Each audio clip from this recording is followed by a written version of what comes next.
You're listening to the Cricket Podcast.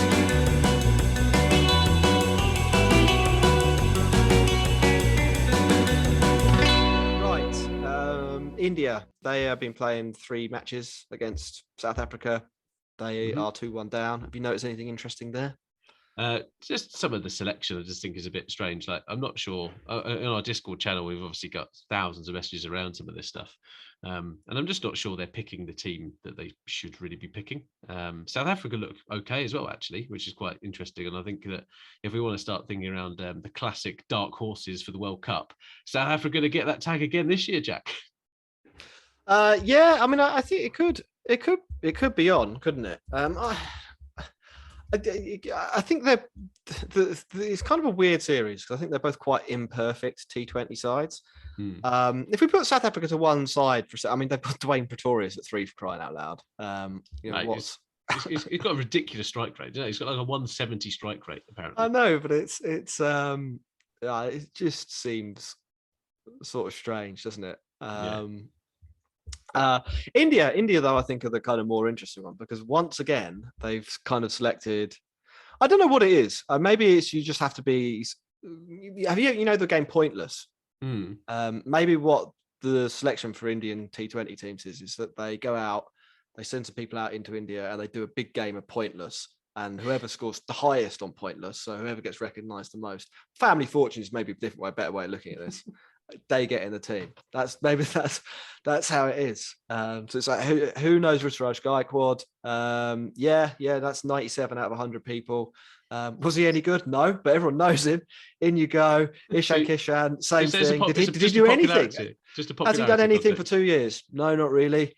Everyone knows him. No place for Mumbai. In the team, Shreyas Iyer. Yeah, he's maybe India's next captain. Definitely need to pick him, even though he's rubbish.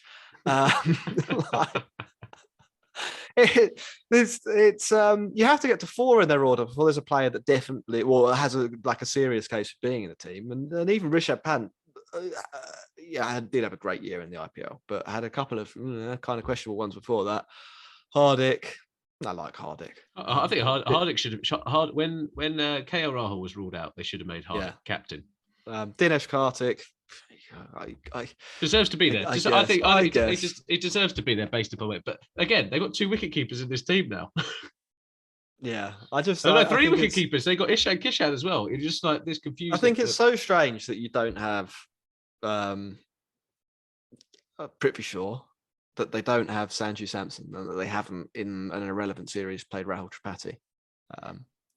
All of those players should be in this team.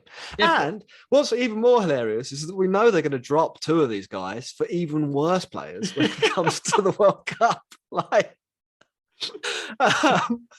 It's actually quite incredible that they're in this situation. One of the questions in the Discord today, Ross, was would England's Test team from today beat India's T20 team from today in a T20? And I think they sometimes would. I think India would have just a bit of an advantage because I think the bowling is better. But I think batting wise, I'd kind of be tempted to take the England half of that draw. That's going to wind so many people up. Well, I'm serious. Bairstow over either Kishan or Gaikwad, I'd do that. And Crawley's a very good T20 player, actually. I think you can make a case that those 2 are better than the 2 openers here. Shreyas Iyer or Joe Root, not much between them, I think. Joe Root reverse scoop of Southie was insane, absolutely insane. Okay, so that's the top 3. Then Rishabh Pant probably is right, but Stokes, we don't love Stokes as a T20 player, but he's not an absolute. He's not a gutter ball, is he? Like he's been right in quite a few international teams. Jack Leach probably not up to the task. Usage our whole Jack Leach. I'm not too sure. It's quite a funny thought game, though. And I think in an ODI, I think England's Test team today would beat that India T20 team. Well, I think there's also a bit around looking at the bowling. Like Harshal Patel is brilliant. He's absolutely brilliant, and Bhuvi continues just to do what he does. Right, goes at less than 6 and over. Normally picks up a wicket or 2 and just does very well. I think they're trying to give Avesh Khan a bit of a run, which I think is probably a positive thing. Is Akshar Patel the guy you want in this lineup. Maybe not. But I think that's Probably fair. maybe not. But he can bat to a certain extent, and the left arm offers something a little bit different. But again, I'm just not sure that on his position in this team. I'd probably agree with that. I tell you, particularly because he spins the ball the same way as Chahal. Who else they go for though? Ashwin. Could pick Ashwin. Well, Kuldeep Yadav was in the side, but then got injured, wasn't he, after his renaissance? Well, he can't bat. He definitely can't bat now. So maybe they need somebody. Well, bring Shardul Thakur back in. No, it's all about Deepak Hooda. That's what it's about. Part-time offies, smashing it at 3. But anyway, India won today, didn't they? They beat South Africa quite comfortably, but South Africa still lead. And again, they're still playing without Quinton de Kock in that side. But I think there's some good potential in this space, and also Wayne Parnell. Wayne Parnell is someone that I genuinely thought was playing cricket when I first started playing cricket when I was like 13. He's been around forever. I saw Wayne Parnell at the T20 World Cup where Stuart Broad was England's captain and they lost in the Netherlands. I saw him live. How old is he? 70? Maybe 71. Maybe 71. He's only 32. Plus, this geezer's only 2 years older than us. Yeah, I swear he's been around forever. He's one of those players. Like in football, we just like, has Dennis Irwin been playing for 20 years? What? I just find it amazing that he's still going, but clearly doing okay. There's another game happening at the moment. It's an ODI, isn't there, between Sri Lanka and Australia? Australia about to win. They 15 from 15 balls. But again, it's just one of those games I just really don't care about. Right. We've got one more topic to talk about, and this is the IPL cricket business. We haven't had cricket business for a little while, have we? IPL rights have sold for 6.2 billion US, Ross. I think that's a split between the TV rights and the digital rights. Not actually sure that includes. I think there's still some packages still to be sold. I think there's like some non-exclusive rights that haven't gone up for auction for 18 games, which I think includes the playoffs. Might be wrong about that, but I think it's some of the bigger games they want maybe to get a wider audience. And the international rights, I don't think have sold either. It brings the total per match, I think, to £100 million a game. 100 million? That can't be right. £100 million a game. Maybe I've got that wrong. Someone in the chat will correct me. Maybe I've done my maths wrong or done my conversion slightly incorrectly. There. Basically, what it means though is that now the IPL is second or joint second on the list of most expensive sports products on a per game basis. So I think the NFL still holds the lead. What's 107 crore? 107 crore. That's 10 million. 10 million. So it's 10 million a game. No. So the BCCI will make 44,000 crore for 410 matches. So the cost per match will be 107.5 crore, so nearly twice the amount that's paid in the previous cycle. That's just for the Indian subcontinental rights. I'm guessing, the bigger package. You might well be right, but 100 million a game. Well, it's not. It won't be. Yeah. I was going to say 100 million per game. Well, look, I, it's not my fault. I can't do maths, is it? That's your fault. It's my fault. But it just shows you, right, that it is such a big spectacle. They're obviously slowly elongating the length of the season. It's not going to be like a massive step change. It's going to be slowly introduced.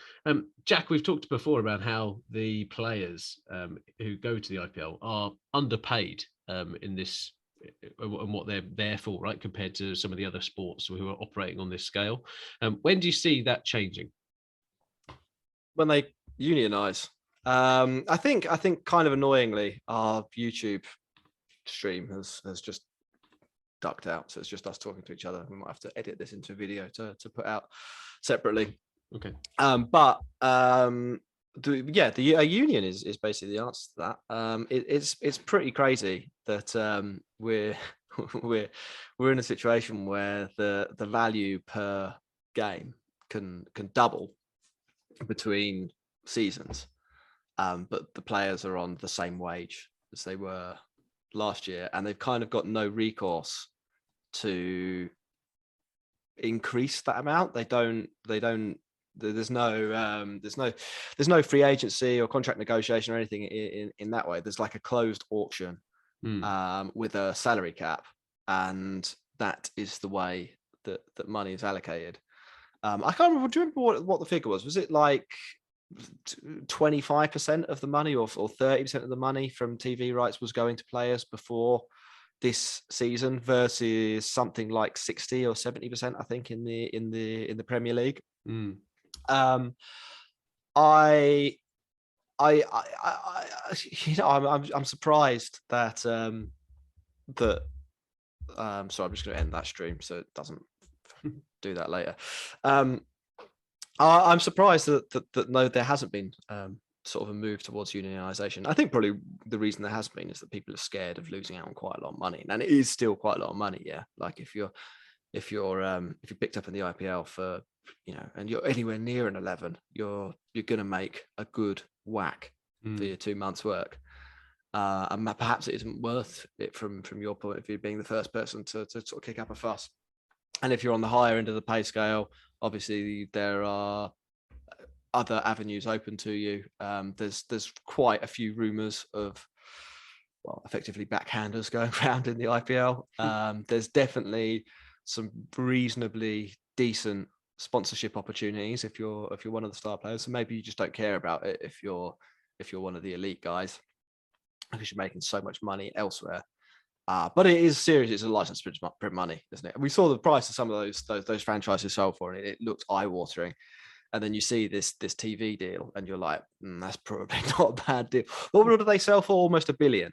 What was it? $500 million, between $500 million and $1 billion. Yeah. Now, the BCCI has taken a cut of this, and it's a little bit opaque how it all works. But they've just sold, was it 5 years for $6 billion US? That's not bad, is it? Because in 5 years' time, you can renew that. And if you're one of these 10 teams, that's 1.2 million in revenue, in theory, that could be coming your way. Now, it doesn't work like that because the BCCI does take a cut and blah, blah, blah, blah, blah. But over, I don't know, how long would you own one of these things? 25 years? You'd expect it to probably go up.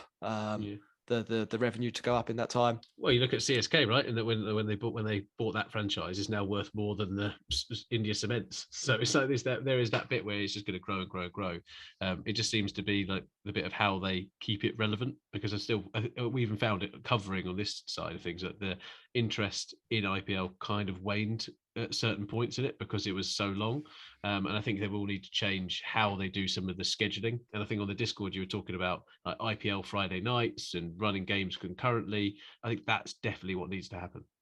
Oh, I think absolutely. I mean, I think they're going to keep the formats. The other thing that came out recently, because obviously the TV rights are tied up in the number of games and so on, is that I think they're going to keep the format for either 2 or 3 seasons. So it'll be 74 matches next year and the year after. Let's say it's that. Then it goes up to 16 matches a team. And then I think in the 4th or 5th year, it goes up to 94 matches overall. I think it's 94. It's 18 per team, yeah. That all means, though, that there's still likely to only be 4 teams in the playoff. Maybe they'll expand that slightly to make it 5. But what we saw a lot, and actually from 2/3 of the way through the tournament or something, is that some of those games are a little bit pointless. There was a lack of jeopardy, wasn't there? There was a lack of jeopardy, or you get a situation where it's like, Gujarat playing, even second place. It's unless it's right at the end of the year and it's who's going to make it into the top 2, then there's not a lot of jeopardy there. So I do think maybe they need to consider some, not really gimmicks, but just how they can make it feel a bit less like a slog. Now, I don't know whether that's going to happen anytime soon, to be honest, because if you think about the amount of money they're shelling out per game, the broadcasters will probably not want 2 of them running at the same time, and the IPL's like bringing in nearly 100 million eyeballs. It's not even for these games where we're like, oh, not much going on there. There's still 100 million people watching them. So it's not, they don't necessarily have the problem. They don't necessarily, as in the TV people and the BCCI and the people organising the IPL, they don't necessarily have a problem there. But that's not to say that they never will. And I think it's it is, a little bit of experimentation around, what did I say, IPL Friday nights, play 2 games at once, start one at UK time 6:30 and start one at UK time 7, so that the power plays don't happen at the same time, and so the death overs don't happen at the same time. Do what they do for the NFL and have a red zone, so you're switching between the action. Just see if that would work as a concept, because maybe not next year, maybe not the year after, but when you get to an 18-team league, you are going to have, an increase. An 18 game league. An 18 league. Yeah, you're going to have a corresponding increase in the number of games that are for want of a better phrase, irrelevant to the outcome of the tournament overall. And if you can, that's not to say that those games won't be entertaining, but as a showpiece event, is 6th v 7th with no prospect of qualification for either team, is that the kind of thing that will get 50 million people to tune in? I don't know. And this is where they need to think of that kind of the innovation, right? We've seen cricket love to change a competition's structure, right? And a competition's some of the ICC tournaments have been mad. But if you take some examples, and even from football, right? If you look at the second division in the Dutch league, for example, they have different phases. So actually, they split the game into phases, split the season into phases. Whoever's winning that phase actually gets a playoff space. So they're trying to improve the jeopardy of it and trying to encourage people to go on runs. Like, just think, if Sunrisers would have won 5 out of 5 in the first phase like they did, they might have been not shit this year. They might have gone into the playoffs. Who knows? But yeah, again, it's a great product. People are clearly spending loads of bloody money on it. I don't think they need to do too much. I think it's my concern is from their point of view, or the point of view of telling the story of the IPL and watching the IPL, is a game a day for an even more extended period of time. Is that making the product more compelling? Now, if you look at the Big Bash, people are like, oh, the Big Bash expanded and then everyone hated the Big Bash. Well, that's sort of partly true. It's also probably that it wasn't novel anymore. And it's also, I think, probably because it came with a corresponding increase in the length of the tournament. It's you don't want to kill your golden goose. You've got a good thing. It's contained. It has a good narrative. By all means, have more of it. I'm not going to say no to more IPL, but I don't know if I want another month of games. Yeah, well, I think that's the bit. I think some people look at T20 cricket and it's like, yeah, we should play this for 7 months in a row, and I just don't think it works that way. I think the cricket calendar works because there are multiple formats, right?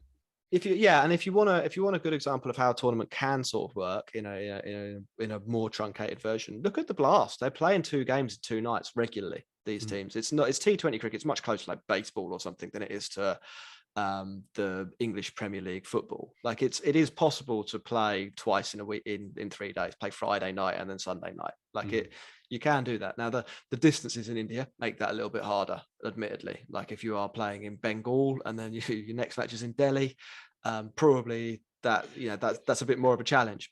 But I think through scheduling, you can definitely end up in a situation where you pack more in and you pack more games into the same amount of time, and so it feels like there are kind of less dead games. What you don't want is it's 3 days between a game that matters and the next game that matters. If you're playing 2 games a day, there's chances are probably one of them matters, even if the other one's dead rubber, right?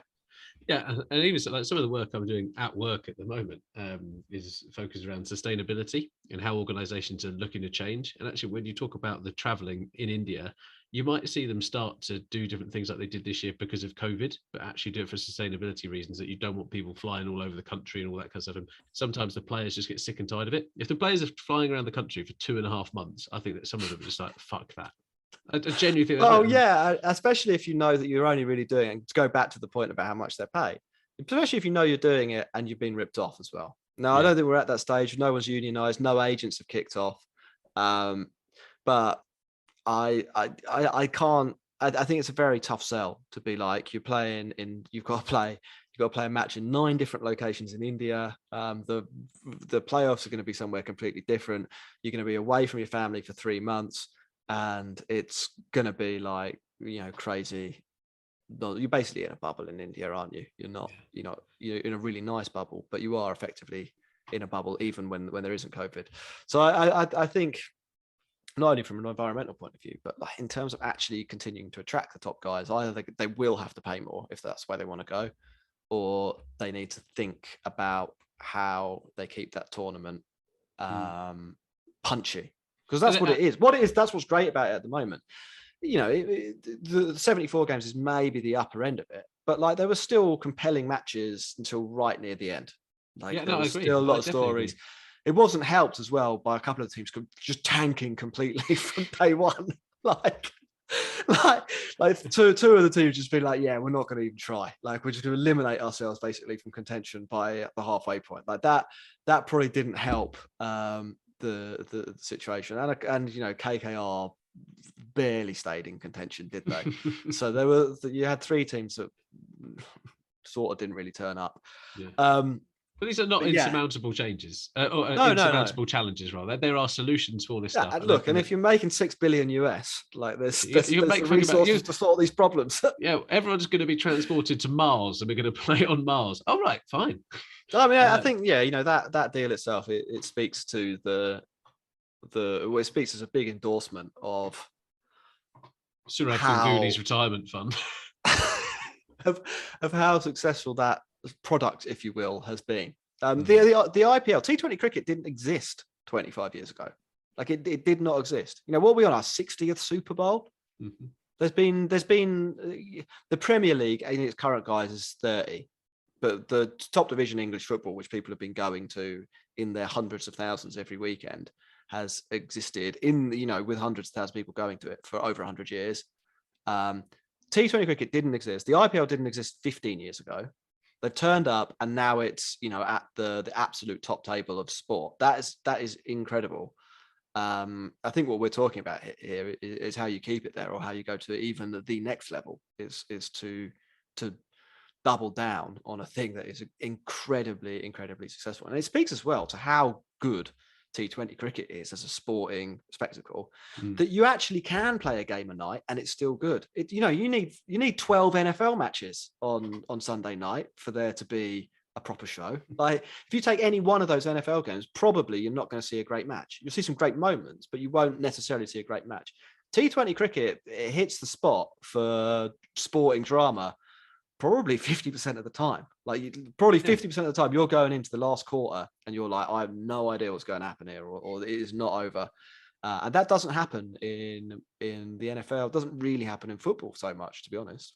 And I mean, and I know we're going to drag it on a little bit, but look at the coverage, right? Some of the coverage is really poor for the IPL. Like, so it's not like the next iteration of whatever happens, like the digital content that is actually going to be produced, as well as the coverage of the game, etc. I think there's so much opportunity to expand that.